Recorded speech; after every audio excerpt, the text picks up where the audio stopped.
Trump made insane demands during the negotiations. Let's get into that.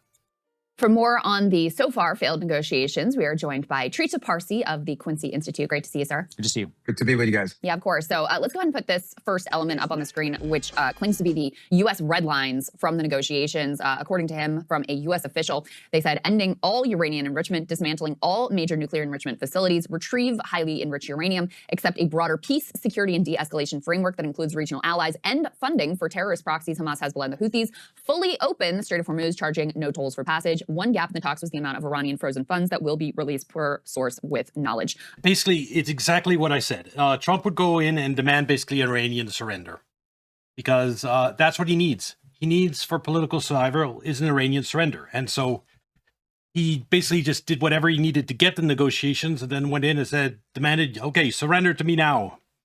It's not dictated by logic, by the actual positions on the ground and who has the better leverage. No, none of that matters. Trump needs an Iranian surrender. And so that's what he demanded. If these are the American red lines and if these were the actual negotiation positions of the delegation in Islamabad, then I don't think there was any need for any negotiations at all. Those are dead on arrival. The U.S. side knows it. Again, I said as much. These the negotiations were doomed. I think this is accurately reflected in the talks.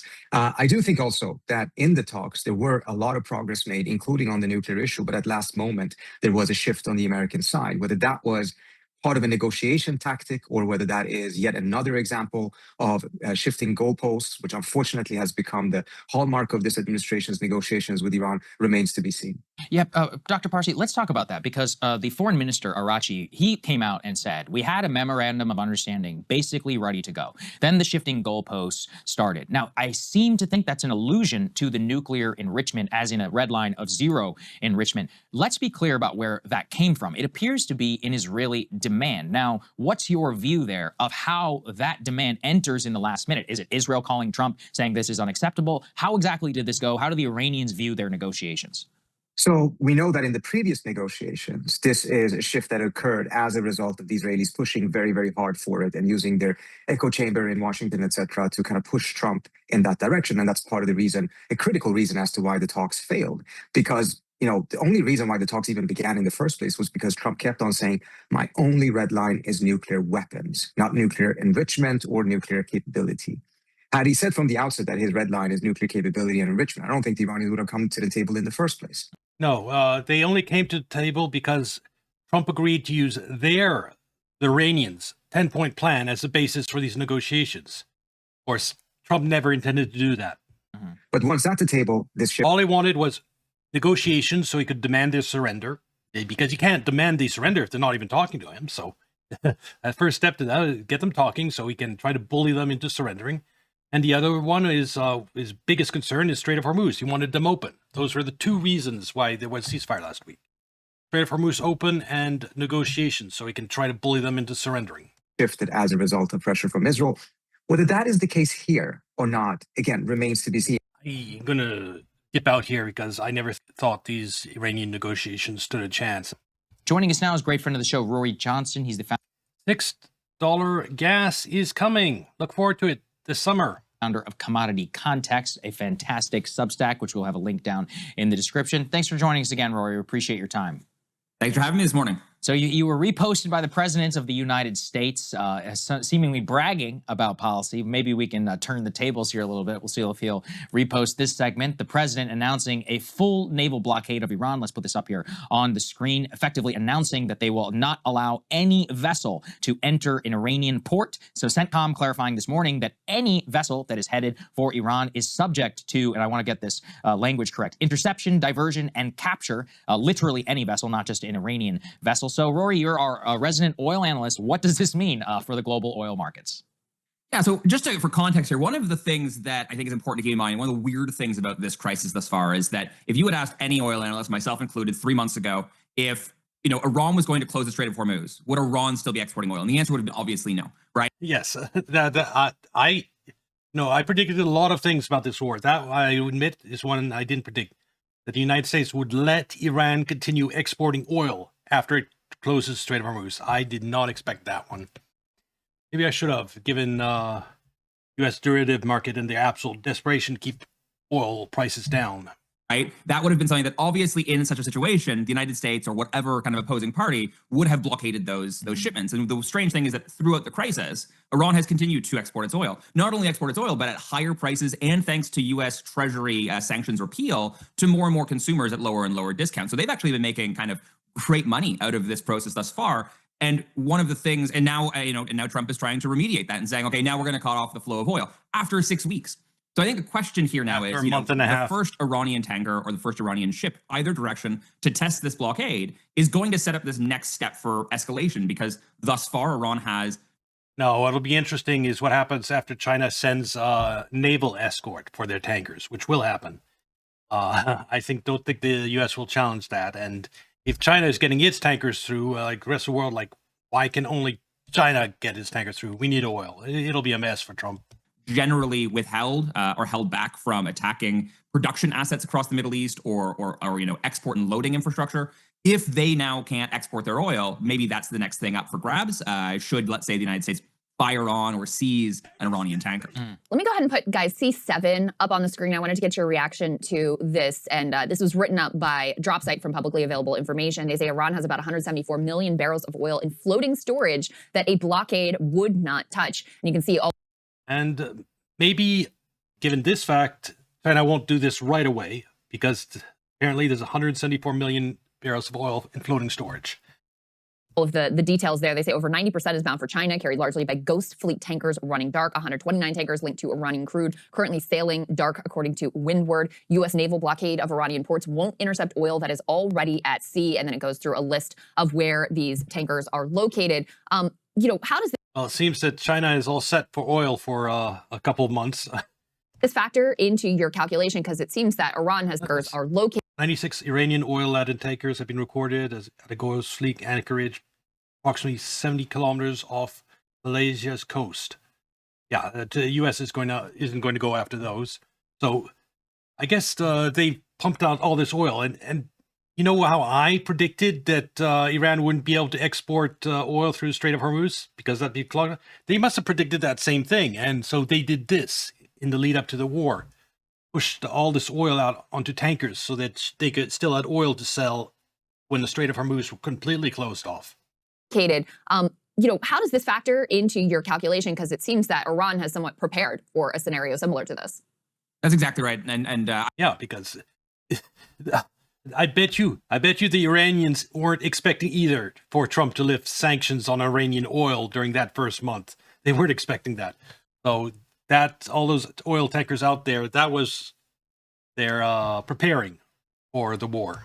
I follow a group called Tanker Trackers, and what they've noted for a couple of days now is that if this should happen, Iran has basically positioned a large kind of flotilla of floating storage just outside the Gulf of Oman, specifically that would allow it to continue servicing these clients, at least for some time, should the actual strait be blockaded. Now, obviously, the United States Navy is quite sophisticated, quite large, and quite capable. We saw this during January of this past year, or earlier this year. Time flies. But when they were kind of blockading Venezuelan exports and chasing down Venezuelan tankers across the Atlantic, clearly it's a question of how intense they're planning on enforcing this. They're able to, again, but this question of is this just the latest kind of jawboning or kind of Only like 6 to 10 tankers are going through the Strait of Hormuz right now, prior to the ceasefire or whatever. It's not a huge number. So the U.S. blockade, yeah, I can stop that many ships. But again, the impact on Iran and the world, well, in the oil markets, it needs every barrel it can get. So it will have an impact there. Threat from Trump, or are they actually going to follow through with this? At this stage, 6 weeks into the war, it's very, very difficult to kind of handicap that because, yeah, it seems like yes, but who knows? We could be an hour away from Trump, posting that that peace has been found in the Middle East and oil is going to drop another kind of $15 a barrel. And this is the challenge we face: is no one actually knows what's going to happen next. All the while, 13. Actually, I explained it. It's not anytime soon. Trump needs a victory to get out of this politically, and his ego won't let him accept a loss and the end of his presidency. So that's why in the negotiations he completely maximalist demands on the U.S. side. Iran, for its part, it doesn't want the U.S. president that bombed their supreme leader, their pope, to walk away from this with a win. So they want a U.S. loss, a clear U.S. loss. And all the negotiating points, whatever, it ultimately comes down to, Iran wants whatever the final agreement to a peace to be seen as a loss for Donald Trump. And Donald Trump wants whatever final agreement for peace that we come up with to be a victory for himself. It's fundamentally different positions, irreconcilable positions.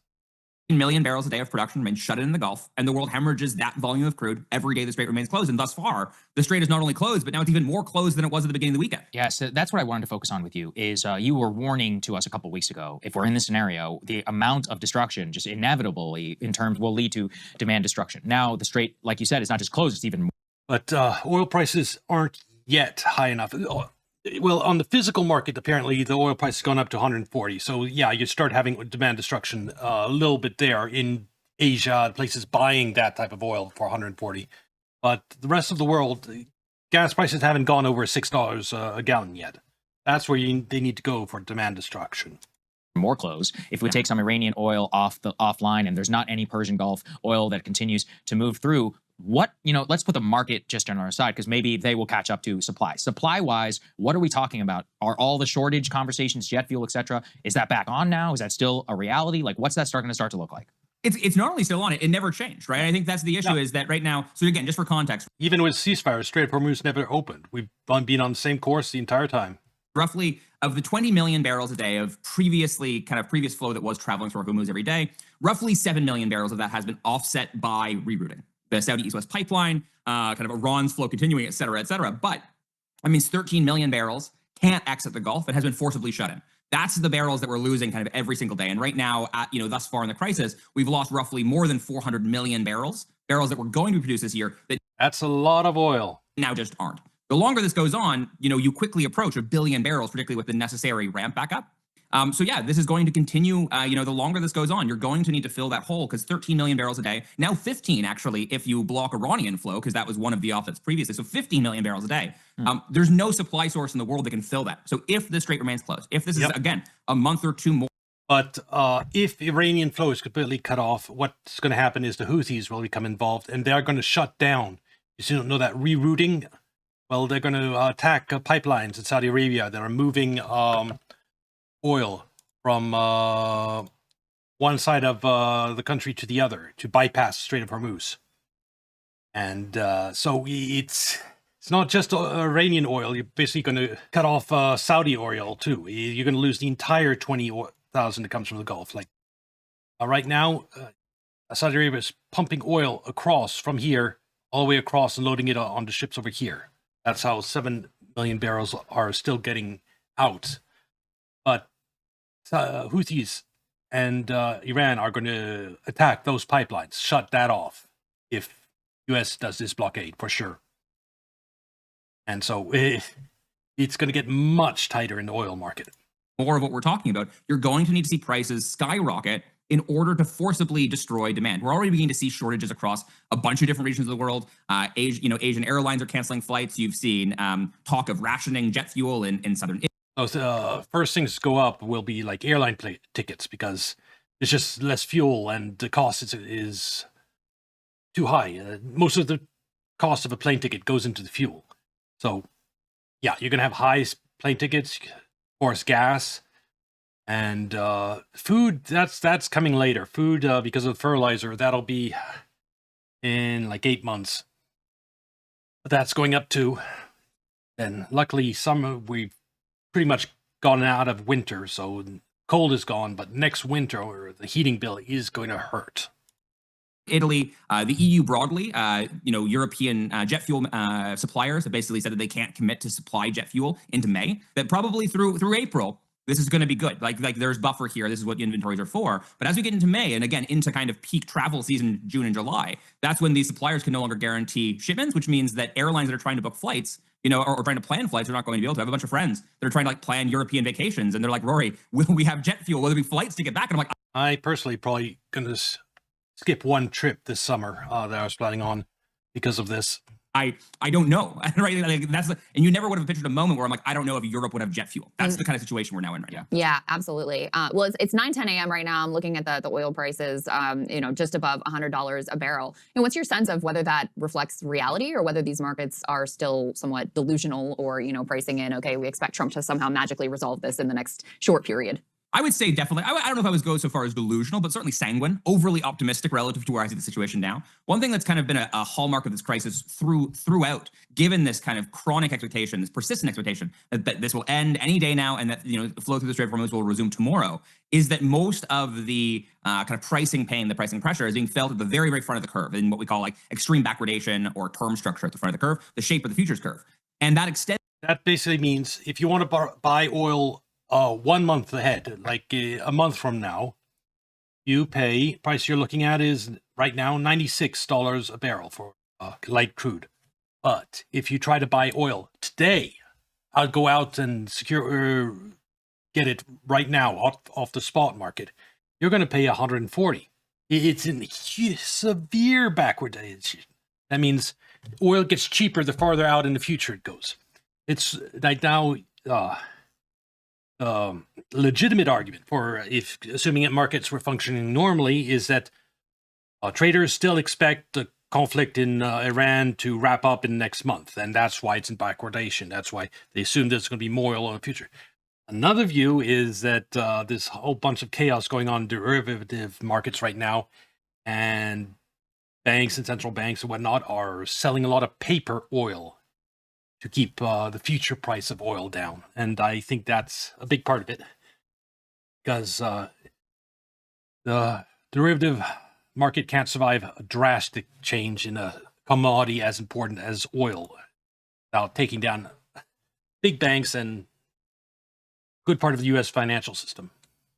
Ends into the physical and spot market. So right now, even though Brent crude right now is trading at just over $100 a barrel for June delivery futures, WTI, which is trading in for May, is actually trading at a premium to that, which is weird at the front of the curve. And dated Brent, which is the spot benchmark, is trading north of 130. And then the physical delivery of these various actual crude cargoes is something at $20, $25 at a premium to dated Brent. So many of these physical.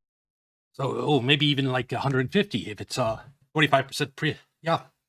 We've reached $150 oil on the spot market. Crudes are trading at over $150 delivered. Wow. And that's the kind of thing that eventually futures need to recognize that. But thus far, the White House has been very successful in kind of managing expectations that this conflict is going to end any moment. And who's to blame traders that, can't get too long, because then they're going to get blown out of their positions with a $15 a barrel, tweet. It's a very strange market to trade. Rory, can you just transfer some of that in? Yeah, backwardization in futures markets indicates a severe shortage of whatever commodity is in backwardation. It means that right now, today, there's a big shortage of that thing. To gas prices, what is that? So let's say if we caught up, what did you say, 150 a barrel? What does that look like at the pump nationally for the U.S.? Well, what's interesting actually is that physically, U.S. consumers are basically going to be paying spot prices for gasoline. So they actually will be paying these prices rather than June delivery, right? We all consume. Yes, we can. The world actually runs on the spot price, not the futures price. So this price here, don't believe it. We're heading for $6 gas. In physical spot markets, right. Even though the futures price is trying to continue to handicap this forward. So yeah, you're going to see national average prices at this pace easily outstrip $5 a gallon, en route to $6 a gallon should this continue by June easily. And I think that's just gasoline. Diesel at this stage is trading at a decent premium to that. So you're going to see you've already seen kind of all-time highs reached in California. High gas prices, isn't that fun? Trump campaigned on and has been bragging about bringing gas prices down. At least he was before this Iran war. You're going to see that across the entire continental United States. Wow. Yeah, where this morning it looks like $4.13 is the national average per AAA. And I wanted to talk to you. Obviously, you focus on oil, but I'm sure you've thought quite a lot about the way this ripples around the economy. Let's put C5 up on the screen. This was some reporting from the Wall Street Journal about the warnings that the Trump White House is fielding about the Iran war's economic hit. Some of these warnings coming from oil executives. And we can put C6 up on the screen as well. We had a relatively hot inflation report last Friday. U.S. inflation tripled last month based on a record spike in gas prices. Obviously, it's not just at the pump where we feel the increase of these prices. This flows throughout the entire economy. So talk to us a little bit about what you expect there. Yeah, so companies need to push on their price increases if they can. Otherwise, they either have to take a loss and they're not doing well financially. Taking a loss can drive them out of business. That means fire people, and that ripples through the economy. And we're suddenly in stagflation, a recession with rising prices. Consumers are going to feel this primarily through gasoline pump prices, but the kind of stealthier way that this is going to, continue to juice inflation is through diesel, is through jet fuel, is Amazon deliveries. through these fuels that kind of, these middle distillates, diesel and gasoline. I wonder if fuel prices keep going up, if Amazon's free deliveries, how that's going to work, because that's going to really hurt them there. In particular, are effectively the fuels that drive the industrial economy. These are the prices that, unless you have like a diesel Hemi truck, you might not be paying for diesel at the pump, but you're going to start paying, surcharges on Amazon deliveries. You started to see flights that started charging surcharges on, Well, he just answered my question. Surcharges. Long-haul flights. All of these things are going to begin to be incorporated, because otherwise, corporate margins are going to get obliterated. And I think the longer this goes on, the more this is going to go from special surcharges to just new high prices. And that's the thing we saw through 2022, is the longer this goes on, that's when those inflationary expectations begin to mount. And that's when you begin to see companies have more of this kind of space and reason people talk about inflation expectation is it actually does matter a huge amount in how much inflation you have. If people expect prices to continue to rise, they spend their money in different way than they would if they expect prices to stay the same. You expect a car to be 20% more in 6 months. Are you going to wait 6 months if you have the money now? No, you're going to buy it now. So everyone starts purchasing faster. They're not delaying their purchases, and that creates a lot more. That speeds up buying demand in the economy and pushes prices up at the extreme. Someplace, I'll give you an example of what happens when inflation expectation reach the extreme. In Zimbabwe, when they had hyperinflation there. So what I was saying, in Zimbabwe, in the middle of hyperinflation, this is the attitude of people there. Don't go to bed with any cash. Go out, buy anything, absolutely anything. Just make sure you do not end the day and go to sleep holding any cash, because that cash will be worth less the next day. And you can understand, like, how fast, cash becomes something like a hot potato where you don't want to hold it at all. You want to get rid of it as soon as possible. And anyone you trade, you get some cash, you immediately run over and buy something else. That is inflation expectations at the absolute extreme. So people often talk about managing inflation expectations. They actually do matter. They do. They accelerate the money supply and can skyrocket prices if inflation expectations get out of control. Kind of flexibility to raise prices, even if they would have hesitated historically. That also, I think, bears on central banks and the fact that many central banks would have been wanting to be cutting interest rates during this period to kind of support the economy, which looks like it could be flagging in a couple different. Yes, so right before the midterms, there's political pressure to cut interest rates. That's not going to be an option no more. Areas. That, I think, is also now going to be on hold, given the very recent experience in 2022 of runaway inflation and how unpopular that was for consumers. All of this, of course, is just deeply, deeply bizarre and ironic, coming from an administration that was brought into the White House to end, forever wars in the Middle East and increase. Yeah, you're right.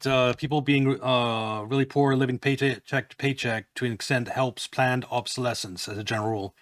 Yeah, planned obsolescence is when, like, someone sells you a printer that's going to stop working after it's printed 20,000 pages. It has a chip inside, it counts the number of pages, but then it just stops working. So you're forced to buy a new one. That's planned obsolescence. The most famous example used to be light bulbs. It used to be that light bulbs worked 5,000 hours and then they broke. And they were designed to work that way. Although it was easy to make light bulbs that lasted longer. There was an agreement across the industry to only have them work 5,000 hours. I don't know if 5,000 is actually the number. I just know that there was an agreed upon number of hours. And it's good for companies that sell light bulbs. You can sell more light bulbs as everyone has to constantly replace them.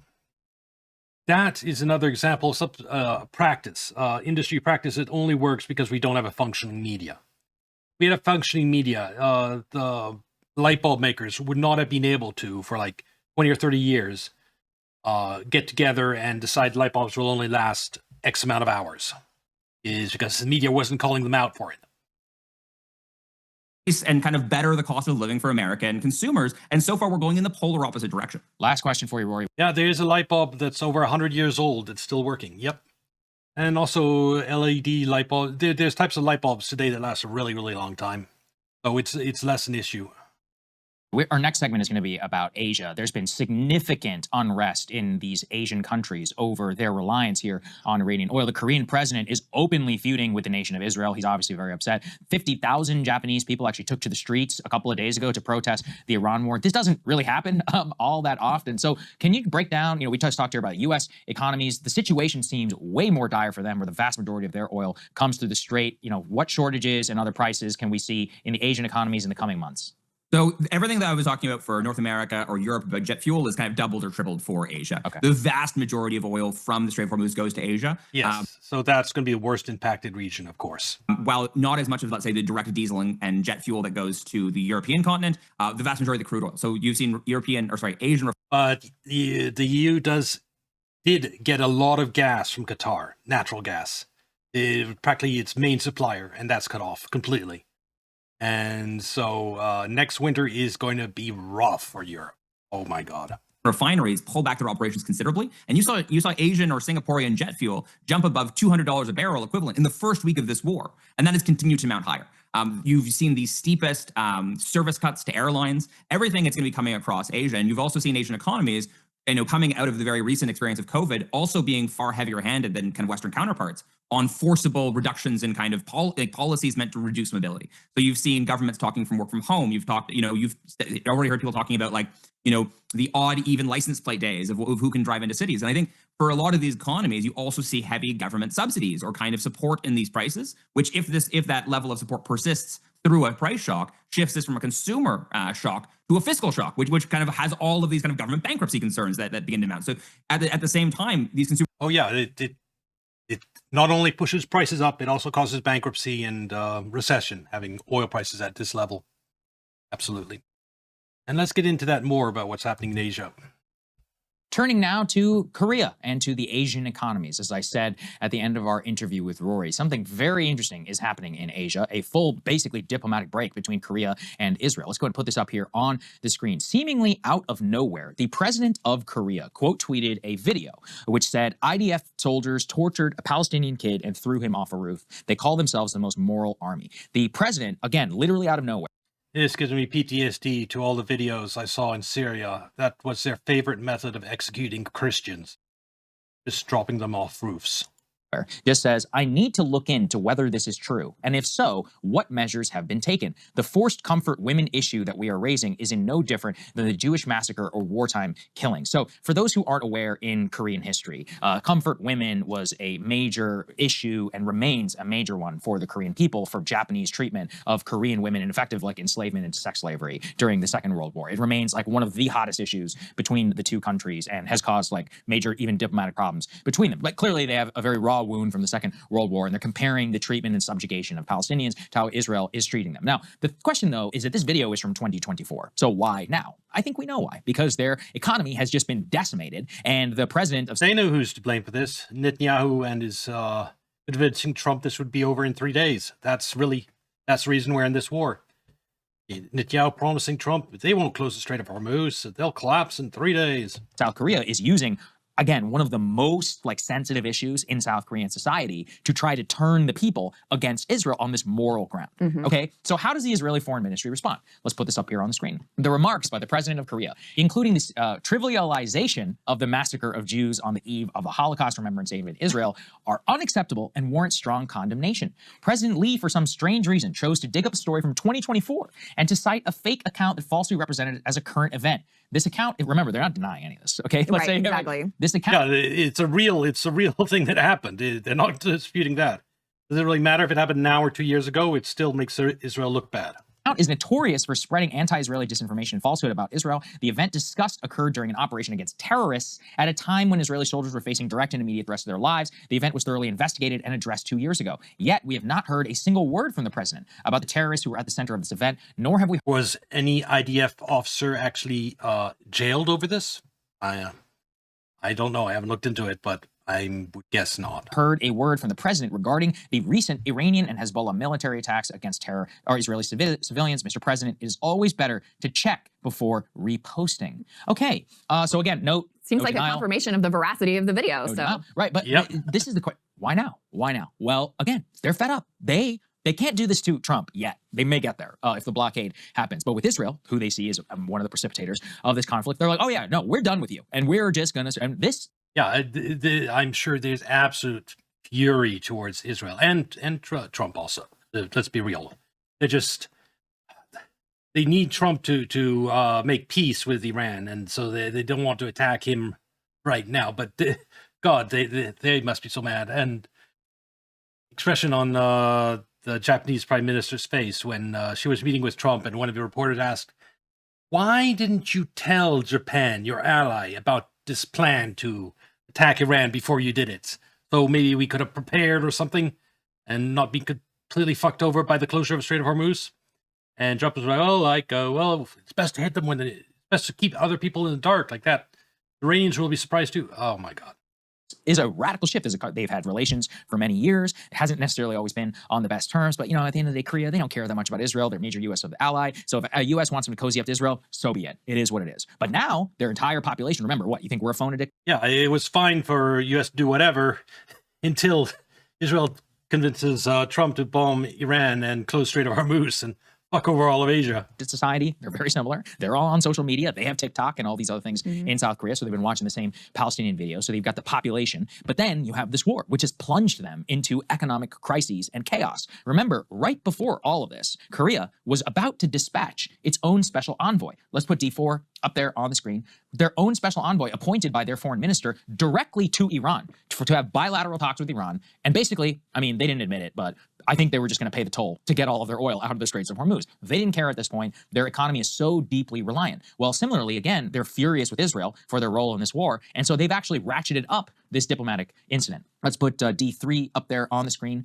This is in response to Israel's response. It's disappointing that you don't even once reflect on the criticisms from people around the world who are suffering and struggling due to your relentless anti-human rights and anti-international law actions. When I am in pain, others feel that pain just as deeply. It's only natural to feel sorry if someone else is suffering because of my needs. It makes me deeply uncomfortable to watch this immense pain and national hardship suddenly befalling our innocent citizens out of the blue like a bolt from the blue. For the sake of universal human rights and the national interests of the Republic of Korea, I must work harder to find things I can do. Israel cannot tolerate President Lee's remark that wartime killings equal Jewish massacre. I mean, this, again, is extraordinary stuff from the president of South Korea, a allied nation whose entire economy was thrown into full chaos. They were already exploring bilateral negotiations, but I think it shows a couple of things. The Palestinian issue is the one that they can easily reach for. They know that it's sympathetic for their population. They're linking their own history, and it's also a deeply, not so subtle shot at the United States here. It's like, we're not taking orders from you whenever it comes to our relationship here with Israel anymore, which I think is very fascinating to watch this. I think that's highly significant. There's two things here. Number one, I mean, it's worth noting that, of course, Israel's the opinion of Israel.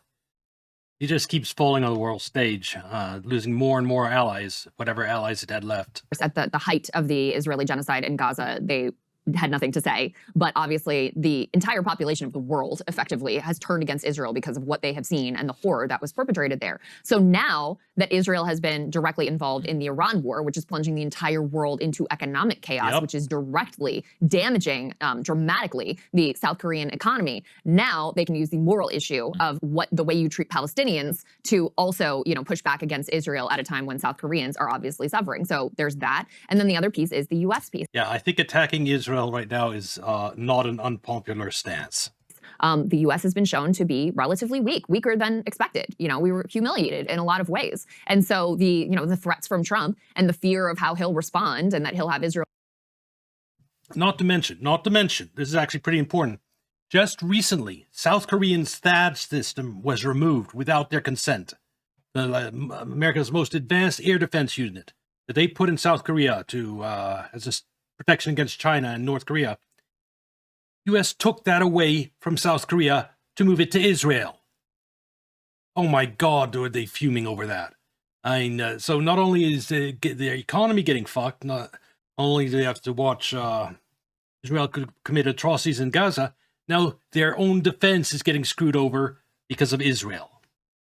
Israel's back and you can't, break from them because they're our ally and you need to be on board with them no matter what they do.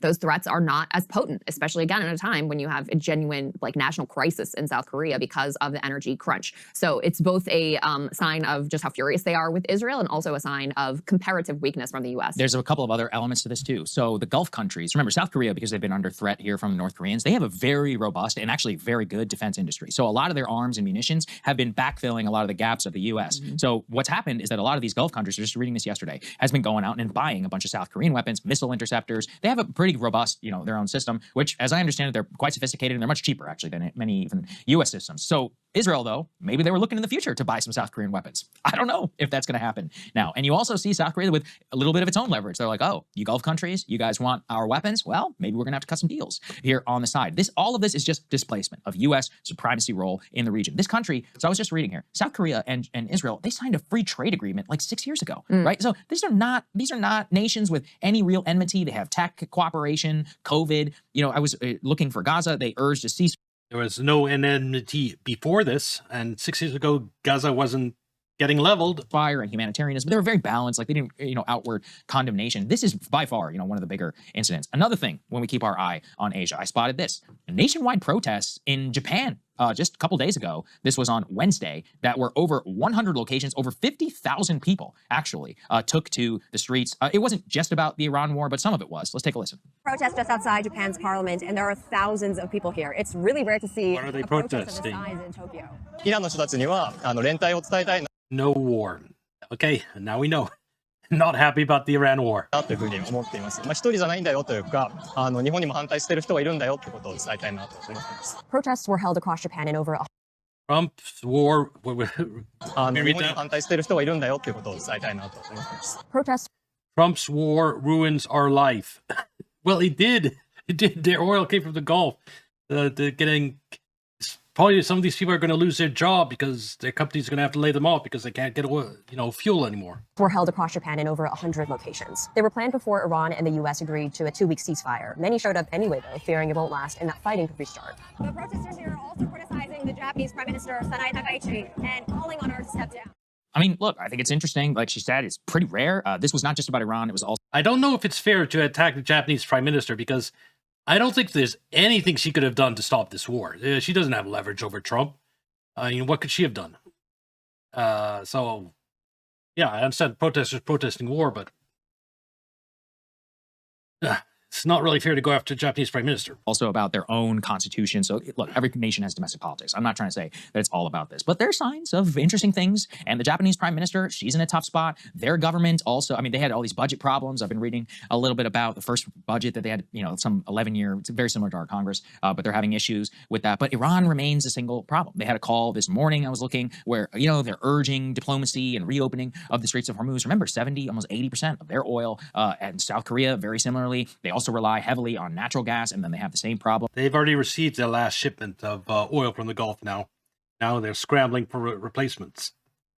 Whenever it comes to jet fuel, all of this, I think, just demonstrates the way that this war is breaking apart these alliances in Asia. And then it also opens the question about the naval blockade of the Straits of Hormuz. Are we going to board Chinese vessels? And if you're China, Be insane. I mean, look, China's singular goal with Japan and South Korea has been to separate it from the United States. South Korea made its gamble during the THAAD situation, where China threatened economic boycott, and South Korea said, we got to sit here and we got to take the pain. We got to keep these THAAD missiles here, or in battery, and the radar, because at the end of the day, America's our guarantor of security. So even though we're going to take a ton of pain, we got to sit here and we got to take it because it's good.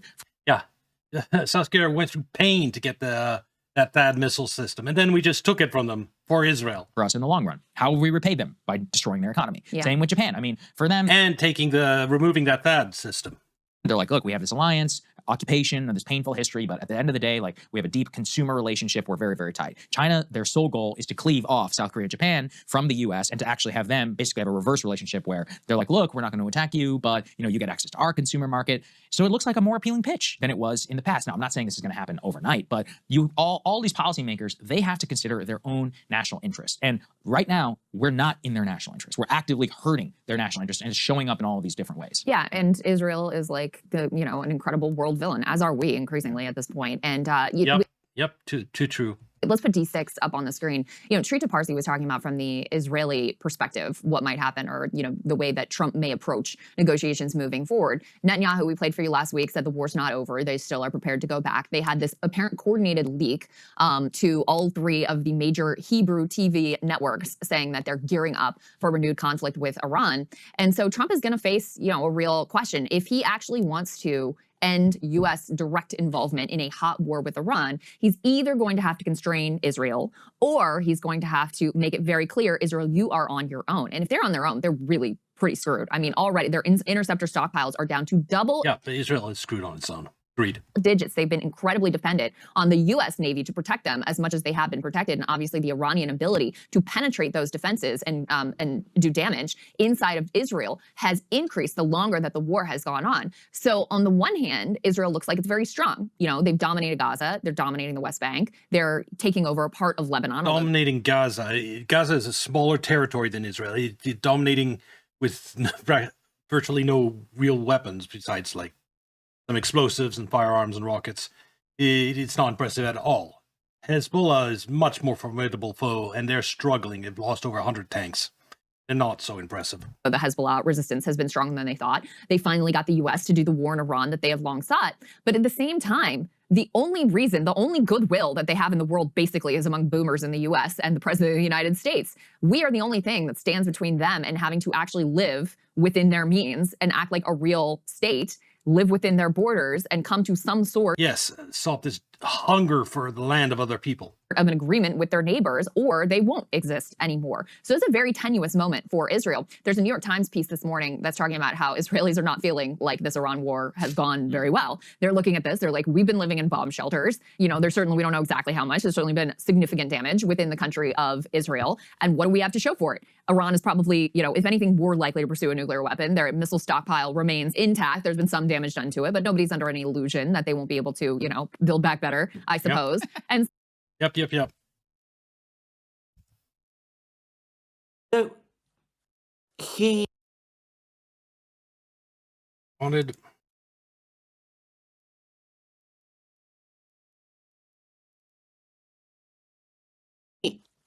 obviously was not happy with the progress of the negotiations. They were not resulting in the outcome that he wanted. The Iranians were not capitulating. Yes, Trump wanted Iran to capitulate. He wanted Iran's complete surrender because that's what he needs politically for survival. It's strange that he thought that they would, given that Iran... It's wishful thinking. It's not like he thought they would. It's just that's what he needed. So he just gambled everything on his one winning hand, or one possible lifeline way out of this. Any capitulations to Iran demand is a loss for him, and he's finished. Has every reason to think that it is in a position of decisive advantage after 40 days of the war. The Iranian government is still standing. It remains in control of Iran. The Strait of Hormuz remains under Iran's control. It does. Why should Iran capitulate? It never made any sense. But the president, apparently, infuriated by the fact that in spite of everything, the Iranians were not capitulating, has come up with this extraordinary idea of the blockade of Iran instead. Trump is just floundering, throwing ideas like first weekend it was bombing a desalination plant.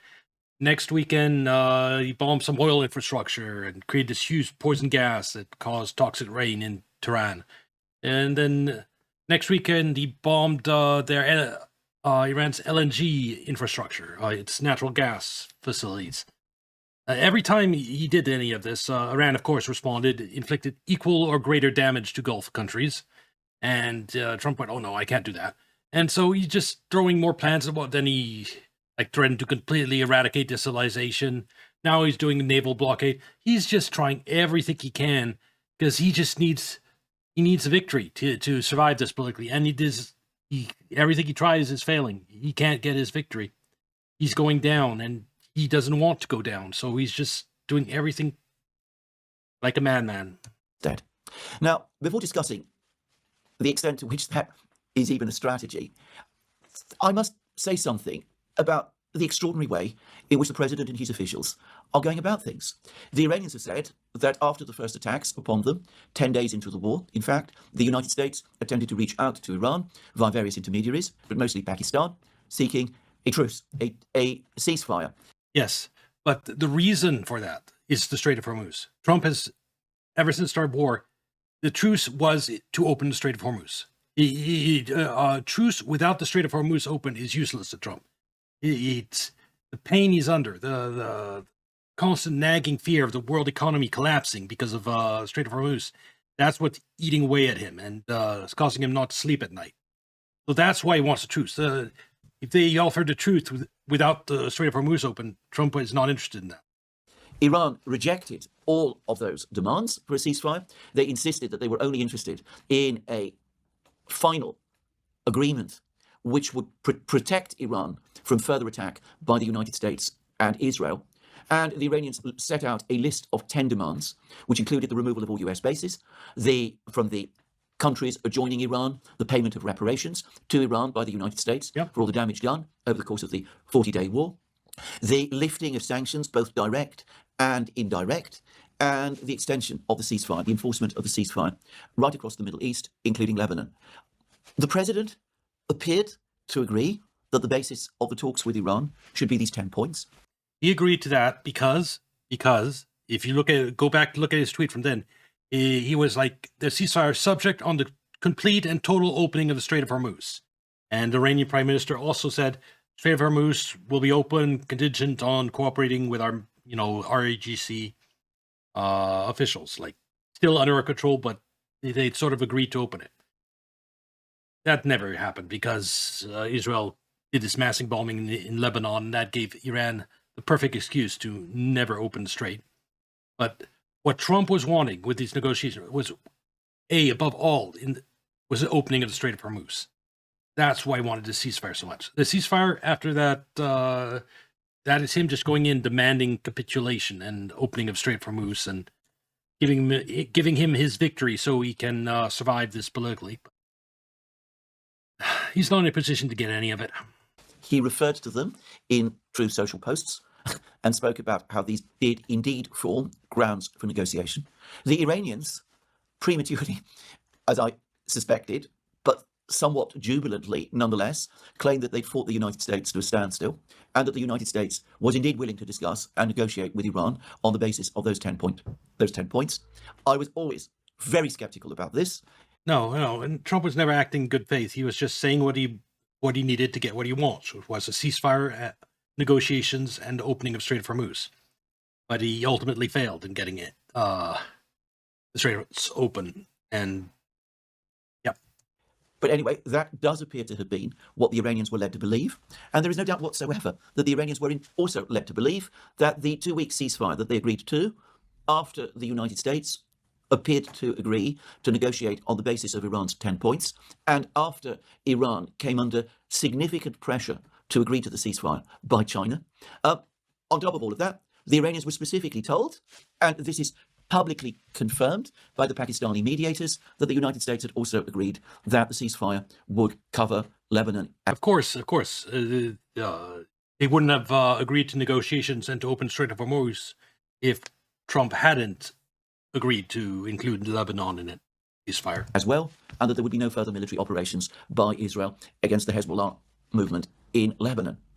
Now, one could accept that there might have been misunderstandings, and I've discussed how some of those misunderstandings might have arisen. How in the absence... No, the misunderstanding was just Trump desperation agreeing to whatever he needed to, even when he wasn't serious about any of it. That's all the misunderstanding. Is Iran giving Trump the benefit of the doubt against all logic, and of course, Trump being Trump, not being an honest negotiator. Physical absence of the parties and the absence of any direct communications by the parties. Everything depended on messages being sent by an intermediary, and that does always risk misunderstanding. But nonetheless, it's difficult to deny that this sequence of events that I've just described all pointed to the United States after the failure of the attack in the first 10 days to cause the collapse of the Iranian government and Iran's capitulation. It all pointed to the United States urgently seeking a ceasefire in order to conserve. Trump was already floating a ceasefire the very weekend of the attack, the Saturday after the attack, like the next day. He was already floating a ceasefire via Italy. and Iran rejected it. That's why you can go back and watch my videos from that time. I already knew that he was fucked, because if he was seeking a ceasefire, that means things hadn't gone according to plan. He wouldn't. There was regime change. He wouldn't be seeking a ceasefire. Yep. Going to finish the job. President Trump has threatened to destroy any attack ships that the Iranian Navy may try and roll out in defense of his blockade, which went into effect at 10 a.m. this morning. And we're going to see where this takes us here, because the intent for the White House is certainly to block off everything that's coming in or out of the Persian Gulf with the intent of harming the Iranian side, thinking that that's going to compel them to do what they couldn't get through negotiations over the weekend, which itself was to try to compel what we couldn't get through 6 weeks of war before that. Yeah. And I don't know It's a ridiculous situation. that it's going to be any effective on the other side. Well, actually, I do. It's not. But that's not going to stop President Trump from trying something anyway, and to try and help us figure out where all this is going and what are the ramifications of trying to do something that is very unlikely to work. We have back with us today John Mearsheimer, international relations theorist, professor of political science at the University of Chicago, and big-time friend of our show. John, welcome back, and glad to have you here today. And I'm glad to be here, Danny. Well, let's just jump right into it. Let's actually start at the kind of the hottest news right now, which is the aftermath of this Islamabad negotiations that just happened.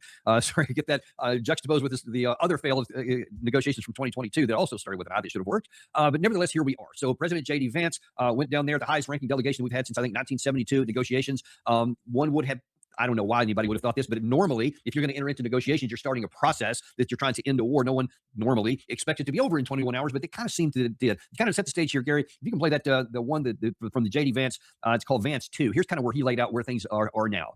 We just could not get to a situation where the Iranians were willing to accept our terms. I think that we were quite flexible. We were quite accommodating. The president told us, you need to come here and This guy looks so unhappy.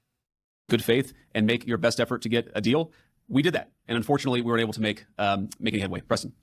Mr. Vice President, how often did you communicate with President Trump throughout the negotiations? There were reports that there were multiple rounds where there were breaks in between negotiations. How often did you communicate with the president throughout those rounds, and what was he saying as you were going through these negotiations that you said fell short? Yeah, obviously, we were talking to the president consistently. I don't know how many times we talked to him, a half dozen times, a dozen times over the past 21 hours. We obviously also talked to Admiral Cooper, to Pete, to Marco, to the entire national security team. We talked to Scott Bessent a number of times. So look, we were constantly in communication with the team because we were negotiating in good faith.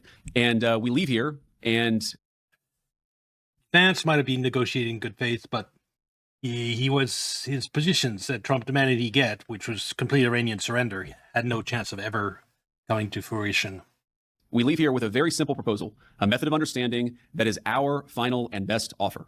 We'll see if the Iranians accept it. And that best offer is basically a complete Iranian surrender. It's a joke. So he says it's very simple. Do what we tell you and everything will be fine. And if not, we're going to have a naval blockade and probably going to come back with more bombs. What do you say? Yeah, I mean, this is what happened. It looked before the negotiations like the Americans would be much more flexible. It looked, given the fact that the United States. Yes, there were some suggestions in the media that that would be the case. I, for one, never believed them. And I said it here, I think Trump needs a victory. So he needs an Iranian surrender. Nothing short of that will work. Is actually losing this war, that we would make some significant concessions to the Iranians to shut it down. But if you look at what happened, we made maximalist demands. You want to remember that there were. We made maximalist demands because as long as Trump keeps making those maximalist demands, he hasn't officially acknowledged his loss yet. He can still pretend that we're winning the war. It's he can say, oh, well, we'll get them to surrender. We'll just need to blockade, or we just need to do this or that or that. And we've destroyed their navy, which for some reason he thinks people care about. Yeah, he can still pretend we're winning. But the moment he makes concessions, that narrative goes out the window. Everyone knows that he's a loser and that he lost this war. And so that's why he's going to keep on insisting on Iranian surrender till a bitter end. Until either the entire world twists his arm into capitulating because of the economic pain. I mean, you just saw the South Koreans criticize Israel, but give it another month and he's going to be criticizing the United States and Trump. And another month after that, and they're going to be doing everything in their power to pressure Trump to just basically give in to Iran and get the oil flowing. And that will eventually force Trump to capitulate. But what will Trump escalate things before then? That's the big question. Will Israel escalate things before then? Will the entire Middle East go up in flames before we reach the point where the world pressures Trump into surrendering? That's the big question.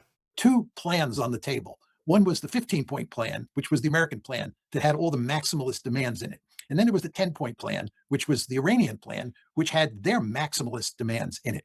And when President Trump said that he was not going to obliterate Iran and that there was going to be a ceasefire, he said that we were going to negotiate on the basis of the 10-point plan. That's the Iranian plan. All Trump's thinking was, okay, we'll use those 10-point plans as a basis, and we'll just strike off all the demands we don't like, and which happen to be all of them, and then we'll replace them with our 15-point plan. It just, yeah, he never intended seriously to take their 10-point plan as the basis for negotiations. That's what he said earlier in the week. And it appeared that that meant that President Trump was willing to make some concessions, some major concessions to the Iranians, and the negotiations would take place on that basis. But if you look at what actually happened, what J.D. Vance did was he presented the Iranians with our maximalist demands, basically the 15-point plan. Yep. And he said, you have no choice but to take it. We're in the driver's seat, and you have to surrender. But it's insane. I know why it's happening, but it's still insane. There was a fundamental mistake in his thinking about this. We're not in the driver's seat. They're in the driver's seat. And the reason we had these meetings in Islamabad was because the Americans wanted them, not because the Iranians wanted them. And why did the Americans want them? Just go back and read Trump's tweet leading up to that ceasefire. Like the day before he threatened to destroy the civilization, he was saying, open the fucking Straits of Hormuz, dirty bastards, or something along those lines. Praise be to Allah on Easter. Trump was losing his mind about the Strait of Hormuz being closed. And that's why and then his tweet announcing ceasefire, he was all about the Strait of Hormuz. He still failed to accomplish that. Because we are in deep trouble. We recognize we're losing the war, and we recognize that the consequences for the international economy are potentially disastrous. So we wanted to find an off-ramp. And President Trump appeared to be wise in the beginning when he said, let's negotiate on the basis of the 10-point plan. He said it would be a sound basis for moving forward. However, I never believed that. And Trump himself, his White House was saying they threw those 10-point plan into the trash. Anyone who was expecting them to actually negotiate on those 10-point demand was delusional. As delusional as Trump. Over the course of the week before the negotiations started, we apparently shifted gears and went to the 15-point plan. And this, of course, was driven in large part by the Israelis. It's interesting, but J.D. Vance mentioned... No, it's Trump ego. It's honestly Israel's control over the United States. It's not that. Netanyahu tricked Trump into believing this to be a 3-day war. He did. He made presented bad intelligence, saying that Iran could completely collapse, and that's how he got Trump into the war, by tricking him. After the war starts, Trump is just tied at the hip with Israel because he can't acknowledge a loss or he's finished politically. And so he needs a complete Iranian surrender. That's what he needs politically to survive this. So that just makes him aligned with Israel, but by that virtue. So it's not necessarily Netanyahu control, it's just Trump's ego and not wanting to go down as a failed president. He's going to stick to the idea of complete Iranian surrender to the bitter end. And it's not, maybe Israel influence will reinforce that, but it's not the primary cause. Did he talk to the national security team, including President Trump, during the negotiations? He failed to tell the public that he also talked to Benjamin Netanyahu. You want to think about this. Benjamin Netanyahu is talking to J.D. Vance while he's negotiating, Vance that is, on part for the United States. It's hardly surprising what happened here. And in fact, we have a clip there of not Vance, but Netanyahu himself saying about this. But notice at the first part of this clip, it's not just J.D. Vance he's talking to. See if you can find the other one. I spoke yesterday with Vice President J.D. Vance. He called me from his plane on the way back from Washington. He reported to me in detail, as the people of this administration do every day, on the development of the negotiations.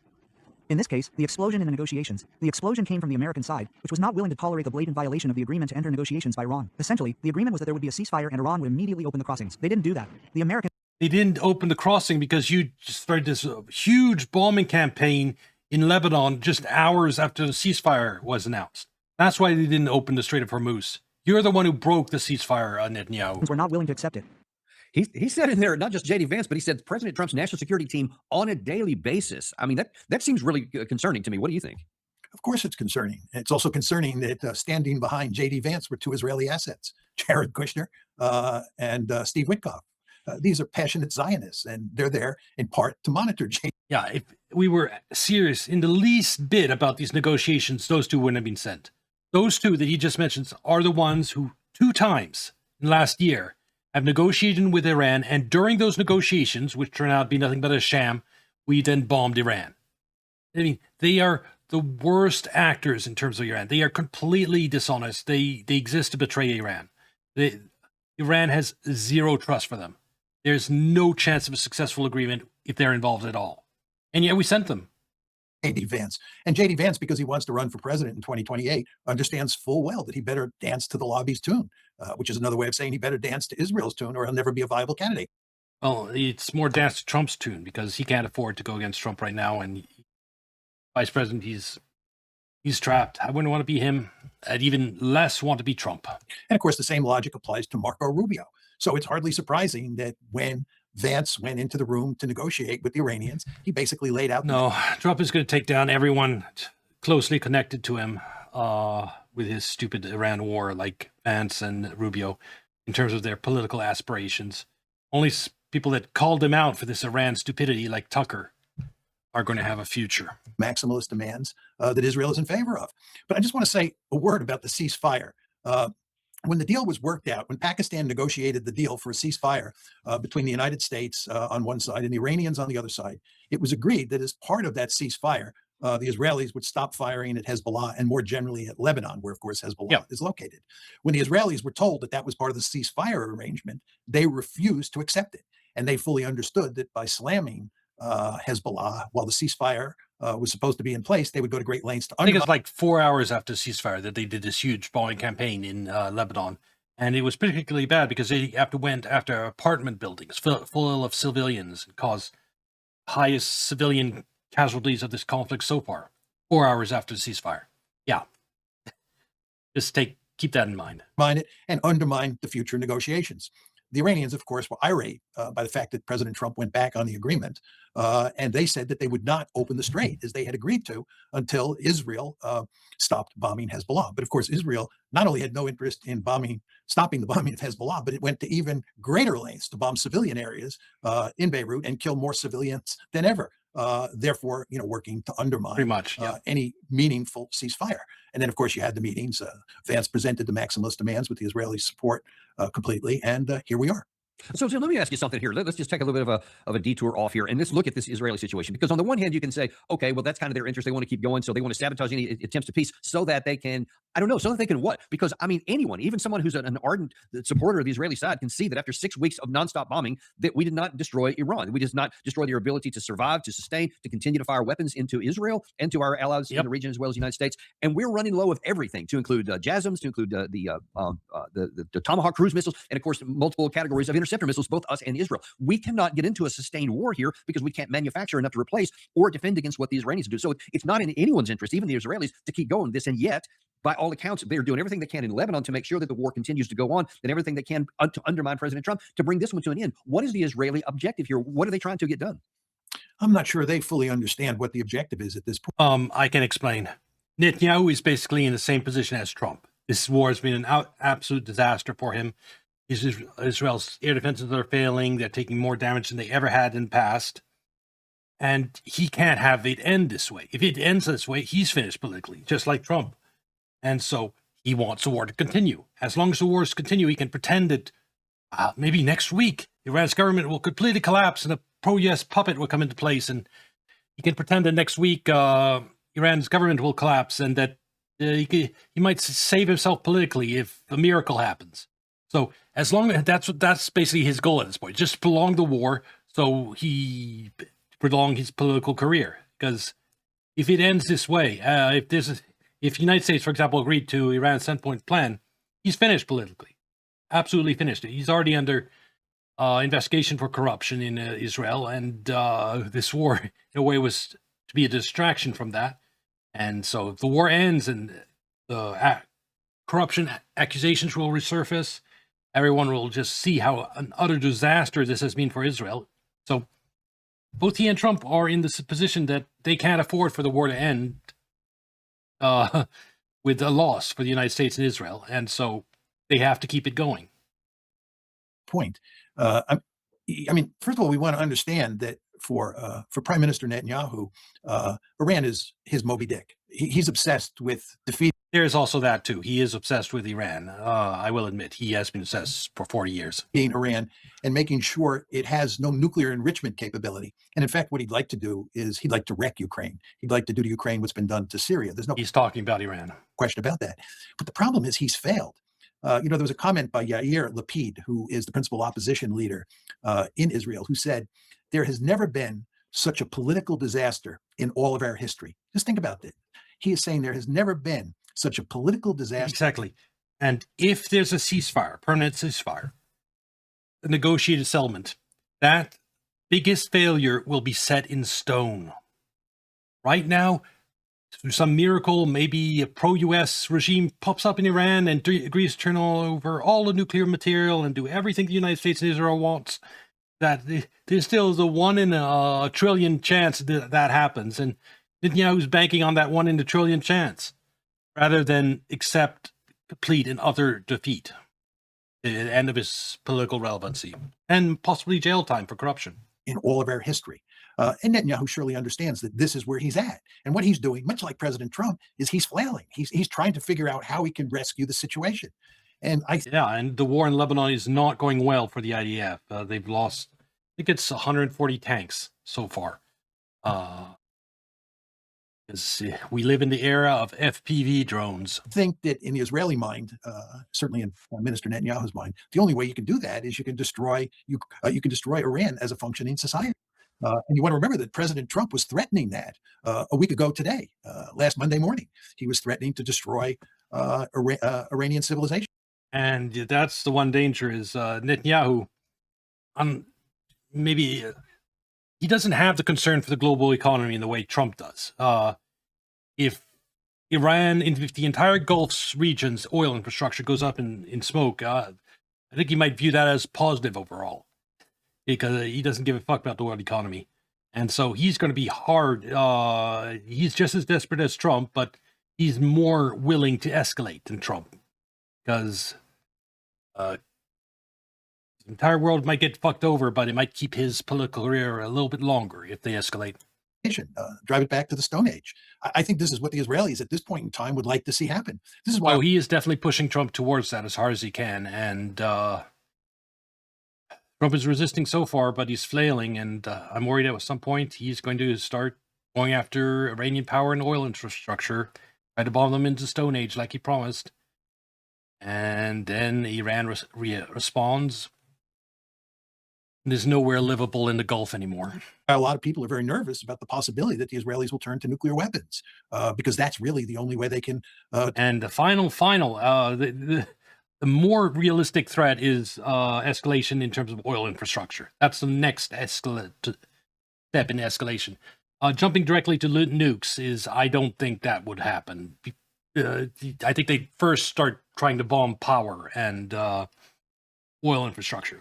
But never know. These are two desperate leaders, and I think the nukes more likely, from Israel. I don't think Trump would use nukes. That would be, because the reason I don't think it'd be an admission of failure for Trump to use nukes. It would be everyone, even his supporters, if Trump goes in and starts nuking Iran, would be like, what the fuck? And this war would be seen as a loss for him. So, and that's what he's desperate to avoid. So I don't think using nukes is really an option for Trump. Netanyahu, on the other hand, it's a real risk. Destroy Iranian civilization. I don't think President Trump is going to turn to nuclear weapons, but the Israelis might try to do that. But you want to understand what a dangerous situation we're in, because the Israelis view Iran as an existential threat, and they understand that we have been unable to defeat Iran. And given even this blockade, we're not going to defeat Iran. They surely understand that. The Iranians are not going to throw up their hands because of this blockade. So the question is, they already looked at. They have this huge fleet of oil tankers as storage, so they can continue delivering oil even after this blockade. Really is going to do, especially because they, I'm sure, recognize that Iran has been incentivized to acquire nuclear weapons. And that, of course, is the ultimate nightmare for the Israelis. So the Israelis have really gotten themselves into a giant mess. And when those sorts of things happen, states pursue remarkably risky strategies in almost all cases. And again, this is what brings us back to the danger that when all said and done, the Israelis may think about using nuclear weapons. So let me just ask you, just categorically. So most optimistic case I can see is Again, the Strait of Hormuz remained closed for what, two months or more, and then the world finally pressures Trump into surrendering to Iran. That's the most optimistic scenario, and the global economy gets at least partially wrecked by it, and we are living with high gas prices. There is huge damage. That's the most optimistic. The second worst is that again they escalate, and the oil infrastructure in the Gulf goes up in flames, and then we're looking at 3 to 5 years without that oil from the Gulf. $200 oil, maybe $250 oil. Who knows? And oh my God, the worst economic pain the world has ever seen. And the absolute worst case scenario is Israel using nuclear weapons, and then this might even escalate to a world war. That's the absolute nuclear weapons become involved. We're not in a good spot.